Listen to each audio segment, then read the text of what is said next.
전통 무협물, 무림천하, 외전편, 지워진 전설, 외전편 이후 1화에서 50화까지 이어집니다. 그 산은 우연의 장소가 아니었다. 세상의 모든 법도가 닿지 않는 무의 공간 혹은 조물주가 빗담한 미완의 공백이라 불리던 곳이었다.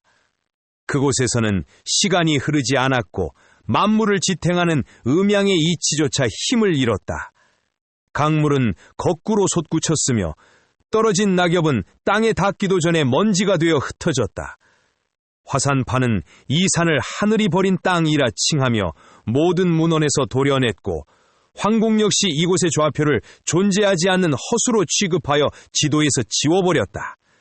모든 것이 날 것 그대로 충돌하는 우주의 공백이자 무덤인 자리였다.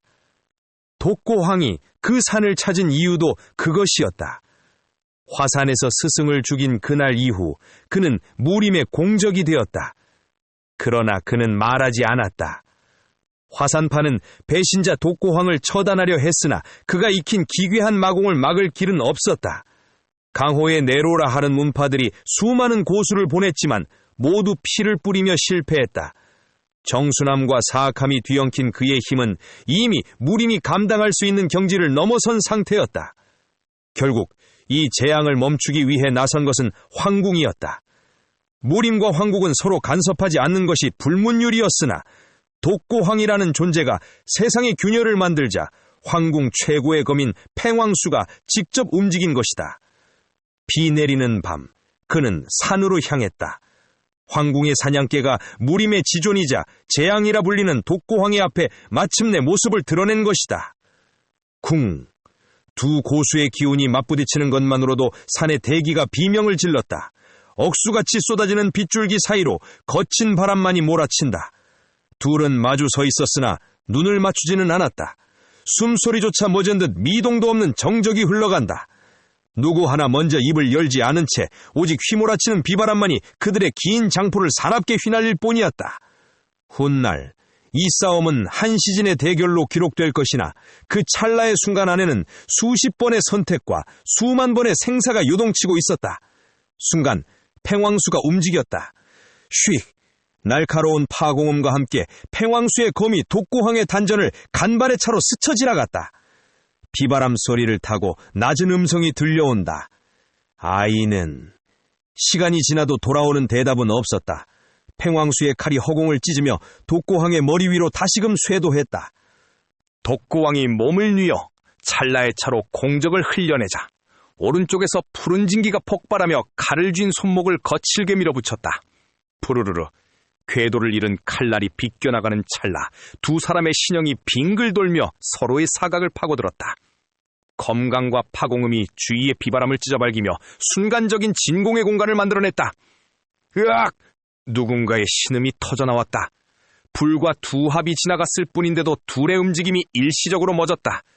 주위로 형성된 둥근 기운의 장막에 부딪힌 빗줄기가 사방으로 튕겨나가는 소리만이 정적을 메웠다. 팅! 팅! 팅! 또다시 누군가 물었다. 아이는? 대답 대신 팽왕수의 칼날이 횡으로 굽이치며 독고왕의 옆구리를 엄습했다. 푸른 기운이 주위를 휘감고 공기가 비명지르듯 압축되자 주변의 고목들이 뿌리째 흔들리기 시작했다. 독고왕은 물러서지 않았다. 그는 정면으로 맞서며 서슬퍼런 칼날 아래로 몸을 던졌다. 진흙탕 위를 두 번 구른 그가 섬광을 아슬아슬하게 피하며 벌떡 일어났다. 그와 동시에 발끝으로 지면의 암석파편을 차올렸다. 챙! 채챙! 찰나의 순간 칼날과 돌이 서너 번이나 맞부딪히며 번개 같은 불꽃이 사방으로 튀었다. 팽왕수의 칼이 독고왕의 어깨를 스쳐 옷자락을 붉게 물들였고 독고왕의 발차기가 팽왕수의 가슴팍을 거세게 밀어냈다. 부서진 돌들이 허공으로 비상하자 팽왕수가 포효하며 칼등을 휘둘렀다. 태풍 같은 회전력이 파편들을 독고왕을 향해 쏘아보냈다. 쏴쏴쏴쏴!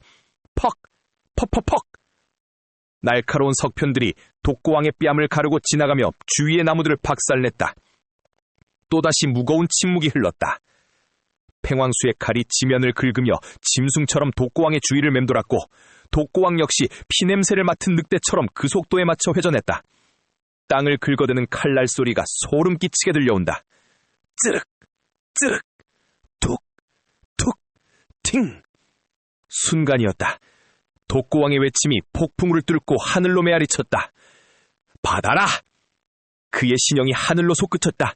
팽왕수의 칼날이 바닥을 쓸며 밀려든 순간 독고왕이 허공에서 칼날의 옆면을 오른발로 짓눌러 쳐냈다. 팅드렁!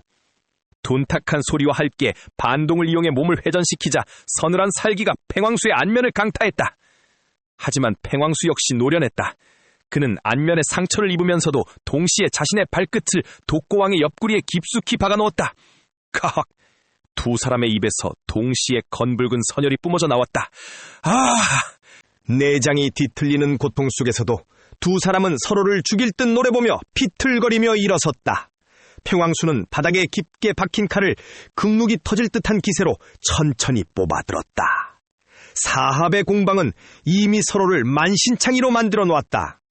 독고왕이 피 섞인 침을 뱉으며 말했다.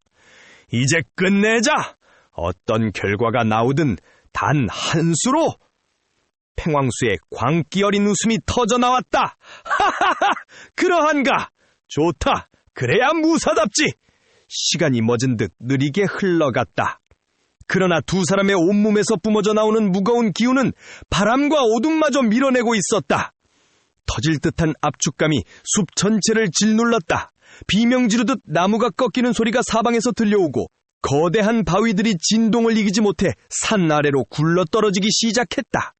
두 사람의 몸에서 떨어진 선혈이 빗물에 닿는 순간 포효와 함께 두 신형이 하늘을 향해 동시에 솟구쳤다. 둘은 마지막 힘을 쏟아냈다. 서로가 아닌 정면으로 맞부딪힌 두 거대한 힘이 허공에서 폭발했다. 꽉! 고막을 찢는 굉음과 함께 억수같이 쏟아지는 비에 약해진 집안이 마침내 비명을 지르며 무너져 내렸다. 산이 통째로 무너지기 시작한 것이다. 그 결과는 산의 붕괴였다. 콱쾅! 콰르르! 독고왕은 무너지는 안반 아래로 스스로를 던졌다. 살기 위해서가 아니라 이 지독한 기운의 충돌을 끝까지 견뎌내기 위해서였다. 의식이 끊어지기 전 그는 자신의 단전이 이전과 완전히 달라졌음을 느꼈다. 기운은 돌고 있지 않았다. 서로를 짓누르고 있었다. 거대한 맷돌이 단전 안에서 영원히 돌며 살과 뼈를 갈아내는 듯한 압력이 그를 지배했다. 팽왕수는 산의 반대편으로 굴러떨어졌다. 팔의 감각은 이미 없었다. 검을 쥔 손은 자신의 것이 아니었다. 그는 검을 놓았다. 그 순간 그는 검객이 아니게 되었다. 한 시대의 전설이 흙먼지와 함께 바닥으로 추락했다. 독고왕은 깊은 계곡 바닥에서 깨어났다. 얼마나 시간이 흘렀는지는 알 수 없었다. 하늘은 보이지 않았고 대신 바위 틈 사이로 스며든 뒤틀린 기운이 그의 몸을 짓눌렀다. 숨을 들이쉴 때마다 단전이 찢어지는 듯 아팠다. 살아있군. 웃음은 나오지 않았다. 살아있다는 사실이 축복이 아니었기 때문이다. 그때 기척이 느껴졌다. 셋, 아니 넷이었다. 족이다. 확실해? 맞아. 화산의 배신자 독고왕. 그들은 천마를 잡으러 온 것이 아니었다. 현상금 사냥꾼들이었다.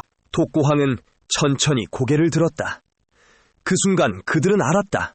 이 사내가 죽어가는 짐승이 아니라는 것을.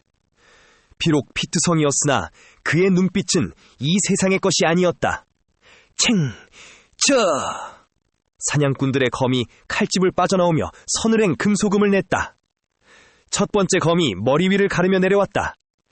독고왕은 피하지 않았다. 대신 손바닥을 들어 올렸다. 쿵! 기운이 폭발하지는 않았다. 단전 내부에서 서로를 밀어내던 두 흐름이 외부의 타격이라는 변수를 만나 아주 찰나에 같은 방향으로 정렬되었다. 과직! 사내의 가슴팍은 맷돌에 갈린 듯 탐몰되었다. 비명은 나오지 않았다. 공기가 빠져나갈 틈조차 없었기 때문이다. 두 번째, 세 번째가 동시에 덮쳤다. 슉! 슉! 사방에서 겁날이 공기를 찢는 소리가 독고왕의 퀴즈를 때렸다. 독고왕은 더 이상 기운을 다스리려 하지 않았다. 정순함과 사악함이 마음껏 서로를 들이받게 내버려 두었다. 결과는 난폭했다. 고궁! 콰르릉!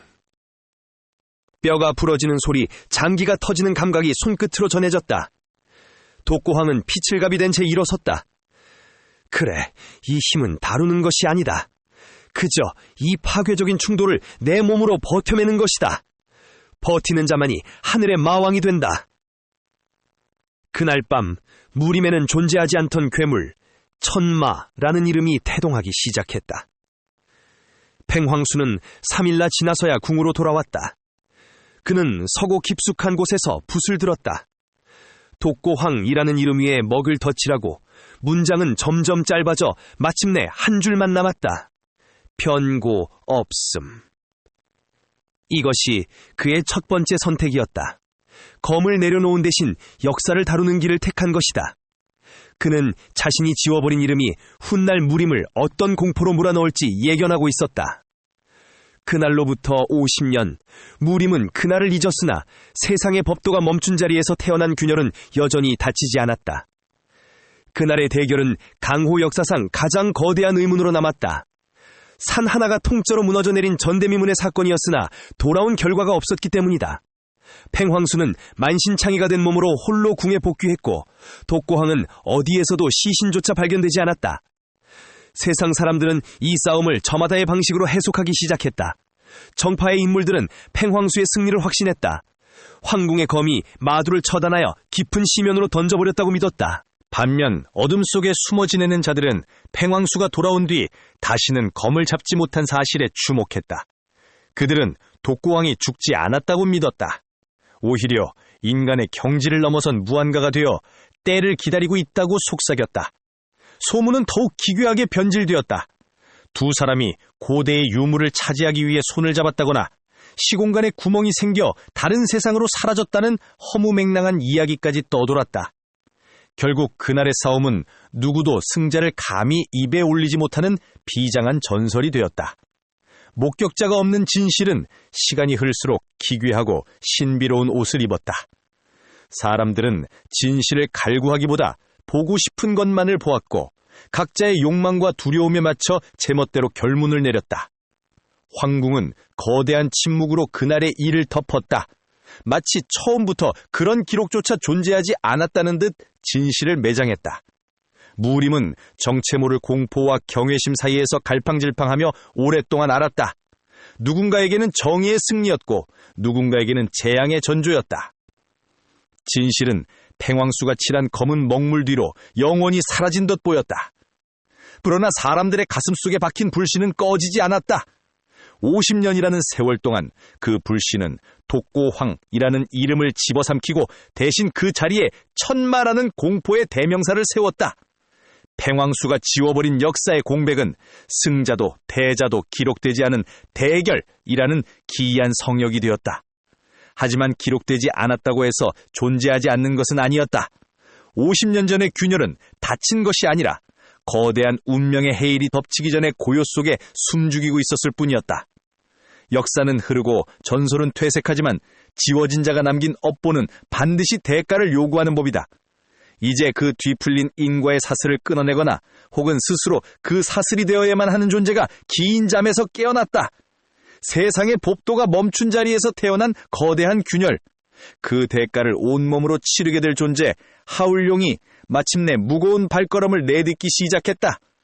그의 발소리가 닿는 곳마다 잊혔던 전설이 꿈틀거리며 깨어나고 있었다. 그가 걷는 길 끝에 기다리고 있는 것은 영광일까? 아니면 또 다른 지워진 전설일까? 강호의 공기는 다시금 차갑게 얼어붙고 있었다.